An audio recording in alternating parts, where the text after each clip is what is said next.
So today we're talking about how true purpose and employee voice really helps companies differentiate their company brand. So I think it's an important topic for the audience, and I want to thank the audience in advance for listening to us as well. So over to you, Michael, perhaps to introduce yourself first, and then we'll go into the questions. Great. Well, first, thank you, Karen, for having me. It's a pleasure to be here and to get the opportunity to talk to you and to your audience. So, my role is the head of HR for DocuSign, and as such, I lead all people aspects of the company. And I've been in the role for about 18 months, and it's changed a lot, and we're growing very fast. So it's a great topic for us, and one that we're really excited to share. Great. And it's a great opportunity, I think, to talk about something that you clearly love and that's important. So let's get on with the first. So the first question is about you describing DocuSign, perhaps in a bit more detail, and then about how important the mission is. And when we first spoke, you talk about an unfair advantage that you had in being able to attract and retain talent. So tell us a bit more about that unfair advantage. Sure. First, as it pertains to DocuSign, I'm sure you're a DocuSign user, and if you're not, then absolutely we should talk after the call. The mission of DocuSign is to enable anyone, anywhere, to transact anything from any device safely and securely. And so what that really enables people to do is to keep their life, their business moving forward. To focus on what's important and to make any type of transaction really, really easy, secure, and give companies and organizations the ability to manage all of those documents in a way that's simple, easy, and effective. And it's that mission really that kind of gives us an unfair advantage. When I first heard about DocuSign, I used the product. And the first time I used the product, I was amazed at what it could do, and I immediately put it into place. But it was more than just what the product does. It was actually the connection of the company to this bigger mission and to literally change the world and the way the world operates. And that passion, I think, is what gives us that unfair advantage I spoke about. When I was invited early on to a DocuSign Momentum event, and they had a speaker from Special Olympics that talked about what DocuSign was doing to enable their organization that runs hundreds of events around the world with thousands of athletes, and what DocuSign had done to transform the way that they ran this business, and the meaning and the impact it had for all the athletes that were participating. Was so emotionally powerful, and I think it's that connection, and it's the ability for us to be able to talk about our mission, about how we're going to change the world in such a positive place, and really get people inspired and excited about that. That creates sort of right out of the gate, almost from day one, and even before people come join the company, they're already excited about the mission, and that's the unfair advantage that I was referring to. Yeah, no, I can understand that it was love at first use for you, Michael. And so not only do you make people's work lives easier, but you've also got this huge mission. And tell us a bit more about DocuSign Impact. We can see the great sweatshirt that you've got on, but tell us what's behind it and how that purpose really helps you in the organization build the trust you need, the engagement you need from your people. Yeah, absolutely. So a couple of years ago, we started the DocuSign Impact Foundation, and its intent really was to help make a difference in the world, to give more back to our communities, to enable nonprofit organizations specifically to be more effective at what they do. And so what this has enabled us to do is to really connect, with a nonprofit organization, with people who are out there every day doing things that are making the world a better place. And it's become really kind of part of our DNA as a company. So I'll give you a couple of examples of this.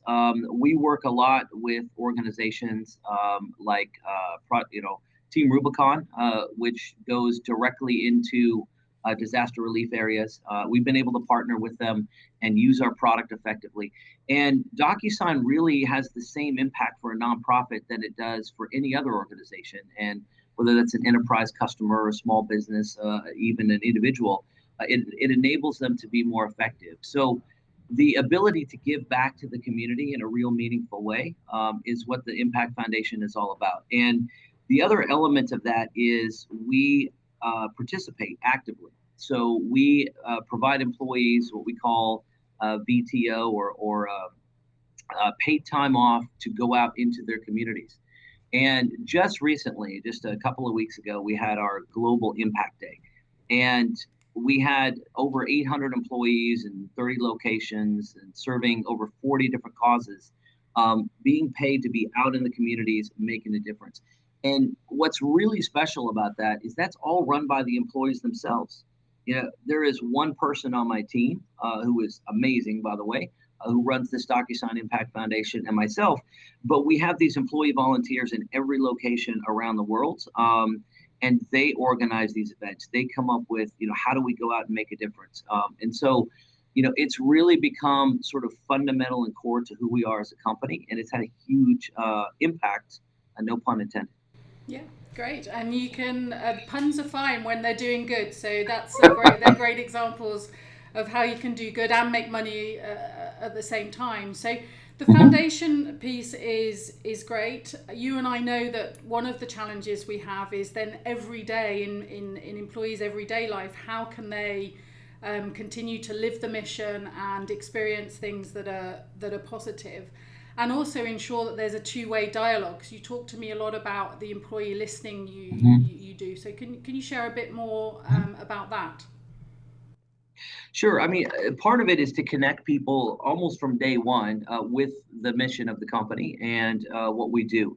One of the things, as we onboard new employees, every employee in the world participates in a 2-day onboarding. And part of that onboarding program to familiarize them with the company, with the product, with the services, the way we operate, normal onboarding types of things, is to establish almost from day one the importance of impact in this broader meaning and purpose and making a difference in the lives of people in our communities. And so we have those participants every month actually engage in these in a DocuSign Impact event. So we work with local charities here in the Seattle area. We work with food banks and feeding the homeless and doing backpacks for kids and all numbers of different sorts of things. So it's something that it gets integrated almost from day one. And as it pertains to that dialogue and that transparency, what I mentioned is our employees actually help run these events themselves. And so they're the ones coming up with these ideas. Hey, we could go make a difference here. We could go make a difference here. And I think that when it's focused on something that's bigger, it has this bigger meaning and purpose. It translates to every aspect of how people work within the company. So we have a very transparent organization. We have people that are very happy to provide feedback, and we have a lot of different mechanisms by which we do that. We do every month, we do a leadership meeting where we sit down as the leadership team and we talk about what's going on in the business. And the intent of that is that information is intended to be cascaded by the leaders into their organizations and allow them to create the context for it. And then we do a company all hands, and at these events we do often live Q&A as well as taking questions, which becomes very interactive. And in addition to that, we do all the things that most companies do. We do employee engagement surveys, and we look very closely at why people join the company. We look very closely at why people would leave the company. So it's not only do we have this sense of purpose and mission, but I believe that engagement from impact translates directly into how we operate as a company itself. Well, it definitely sounds as if that purpose and impact is uniting people and clearly encourages that dialogue in everything you're doing. So that sounds great.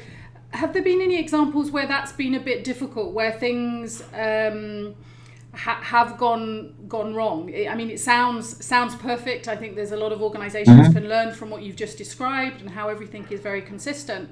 But have there been examples where that dialogue or that emphasis on purpose has gone slightly wrong? Well, I think here's the biggest challenge that I see is the alignment of expectations and reality, right, and execution. And when you've grown as much as we have, the company has nearly doubled in just the short time I've been here. The There is an opportunity where you can miss some of that, right? You can get people really fired up, sort of, day one, first couple of days, first week in the company. They get really engaged. Most of our employees come here through referrals, and so they already have a sense of who we are and what they're excited about. And then what can happen is they could join an organization, and the manager they work for, may not have that same level of engagement that they're expecting. And so that misalignment happens, as we scale and as we grow. It's an opportunity that we're continuously trying to improve on because the ability to create that consistent experience across the company really only happens through that one-to-one leadership at the manager level. So we're spending a lot of time and energy in making sure our managers are equipped to be able to do that well, and make sure that we track where there are issues.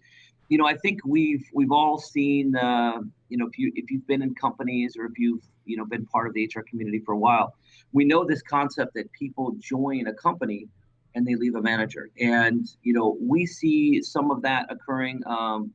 Like all other companies, we see some of that occurring here. So I think some of the misses that we've had, are not really necessarily in the what we're trying to do in the mission and how we're connecting this passion and purpose for changing the world and making DocuSign a better place. It just comes in the day-to-day execution of that. And sometimes we don't get that right. Yeah, and it's not easy. It's an ongoing challenge as well to make it real, to make sure those leaders are leading and listening. So actually, that gives you great feedback as Hmm. well. So with all this employee listening and purpose, can you give some examples where some of those ideas have really helped evolve the organization and the way you do business? Hmm. Yeah, absolutely. One example that comes to mind is we have, as a company, what we call our one key metric, and that's we measure what is called a successful transaction. And essentially, that means that you open up a DocuSign envelope, and that goes through its process. It gets signed by all parties and completed. That's considered one successful transaction. That idea really came from a frontline employee in our a support engineer who noticed that there was this high correlation of employee satisfaction and customer satisfaction and the volume of how much they were using the product, which makes sense. And so when this employee brought this to our attention, we adopted this, and from CEO level on down, we adopted this, and every employee in our company keeps track of how we're doing towards this metric. And if we hit our very aggressive targets, growth targets, year over year, then every employee gets equity as a result of that. So, that's a pretty foundational element of who we are as a company and what we're trying to measure from a business perspective. And that the fact that that came from a frontline employee, I think is great Yeah. and a good example of what you're describing. It's a perfect example, and it's great to see that whole people piece can come together. Both the client centricity and the people centricity becomes one through that metric you've just described. If we keep on metrics just a little bit here and talk perhaps about the return on investment on some of the employer branding work Hmm. you're doing, because as you said earlier, it's not only all the onboarding you do, but also the work you do in attracting talent that helps people Hmm. understand who you are and what you stand for. Can you share a bit more about what you're doing in employer branding and how you measure the ROI on that employer branding?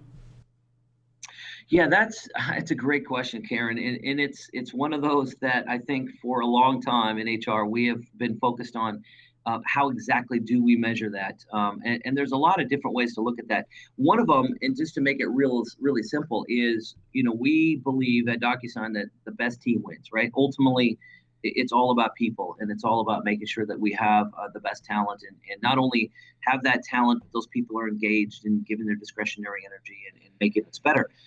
So one of the things that we look at is our ability to attract that talent and measuring how many people come to us versus us having to go to them.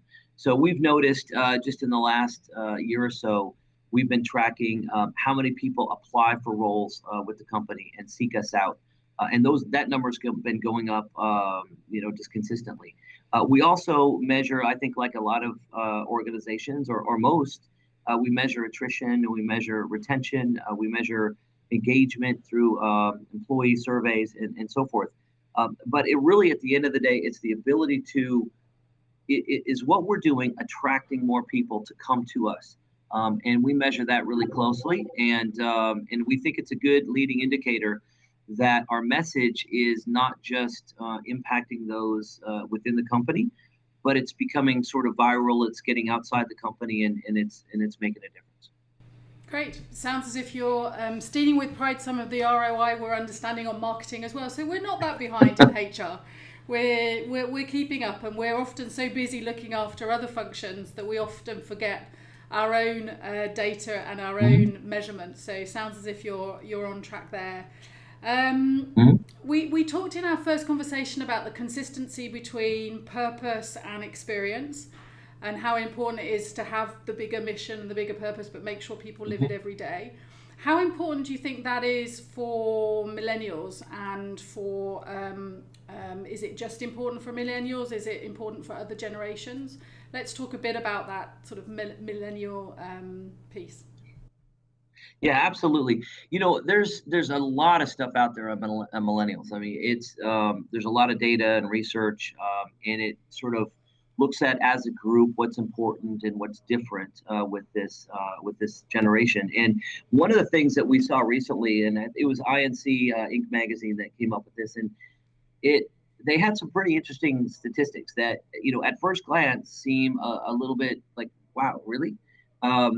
64%, according to them, of millennials would rather get paid much less to be at a job that they really love than go make more money and sacrifice some of that.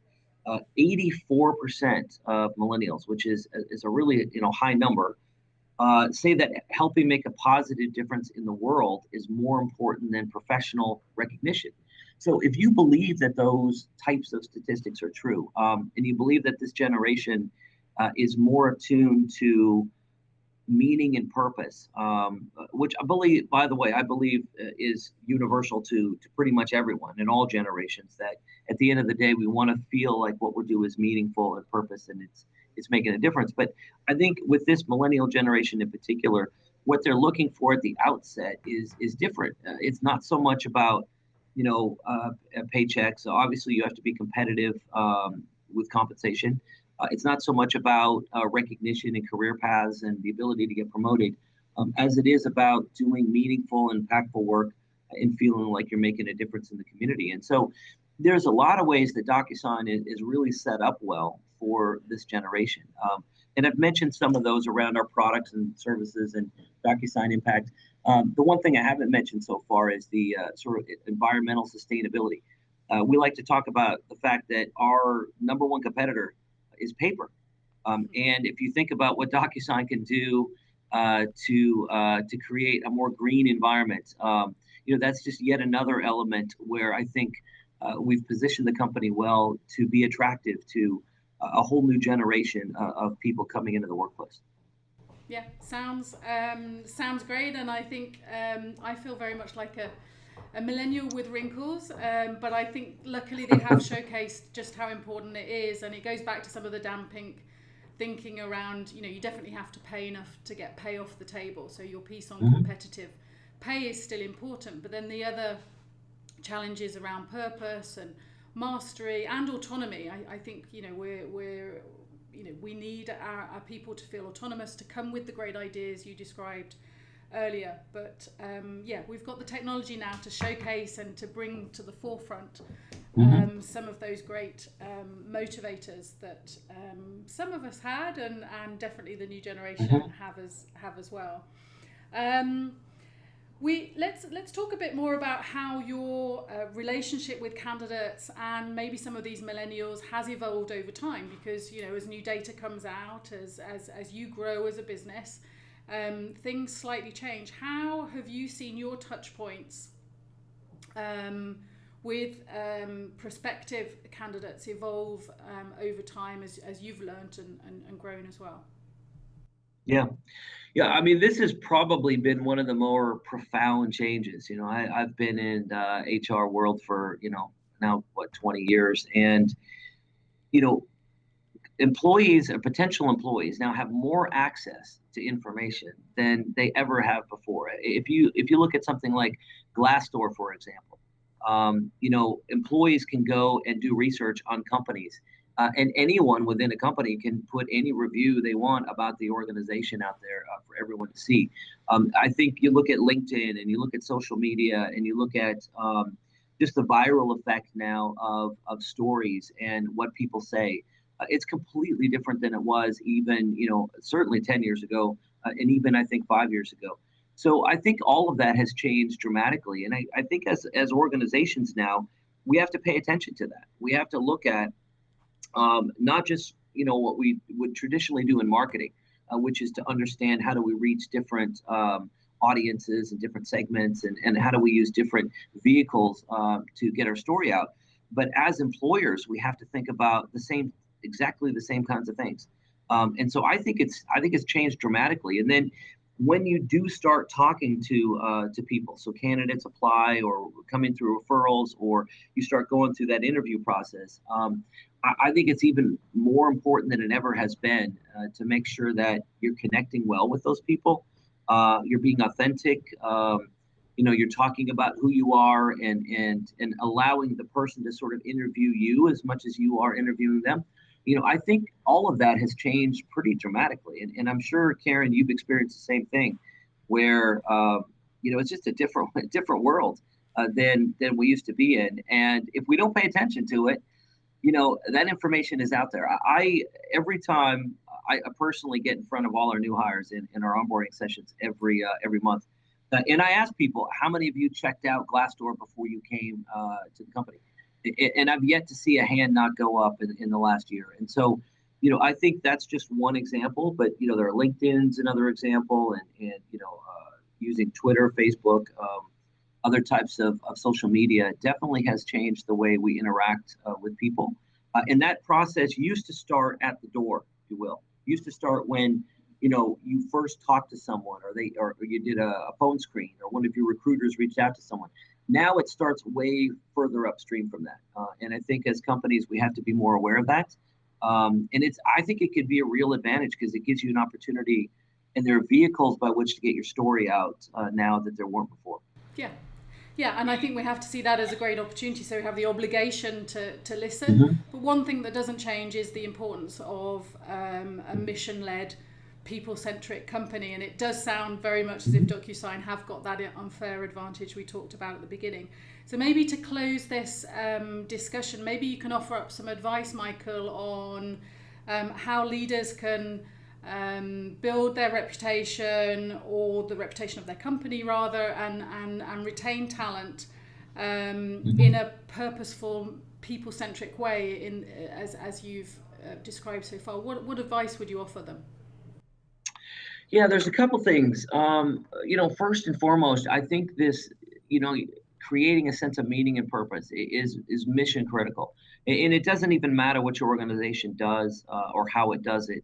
Like I've mentioned, I think DocuSign has a real easy and very simple opportunity to connect people to, and a very easy to understand mission about how we're making a difference. But all organizations are doing something important, and I think to be able to connect that back to your people is really critical, and not just at a high level, but on a person by person basis. And this is really where you mentioned leaders. What can leaders do?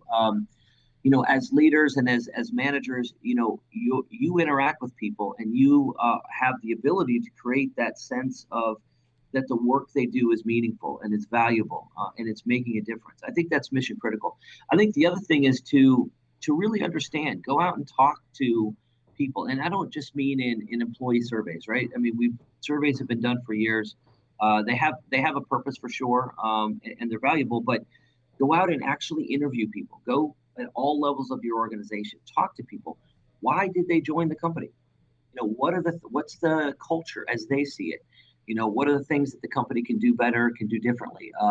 You'll learn a lot as a leader by doing that. I mean, you'll hear all kinds of things that you may not have been aware of, and I think connecting those things is important. And I think the last one is with this new generation in particular coming into the workplace. We as leaders have to be authentic.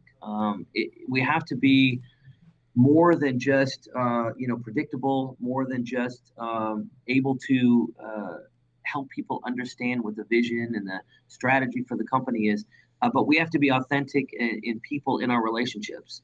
And today I think more than ever, those things are important. So, the advice I would give anyone who is a leader of a company, as an HR professional, as a manager, anyone who might be listening, is go back and look at what you're doing and making sure do your people have that sense of meaning and purpose? Is there a direct connection between what they do and something important that's being accomplished? And do you have that sort of authentic relationship with them? Because that, I think, at the end of the day, really is that relationship is more important. And I think that's what helps us get not just the minds and the energy of people, but their hearts and their discretionary energy. And that's what makes your company great, is when people are engaged and want to make a difference and want you to be successful.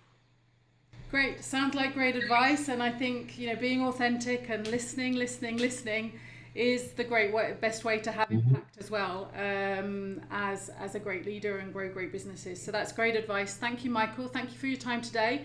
Thank you to everybody who will be listening to this live stream, and let's stay in touch. And if you have any other questions, then happy to field those questions on such a great topic. And thanks for the great examples, and speak soon. Thank you very much for having me, Karen. I appreciate it. And I look forward to working with you more in the future. So thanks very much for the opportunity. Great. Thanks. Take care.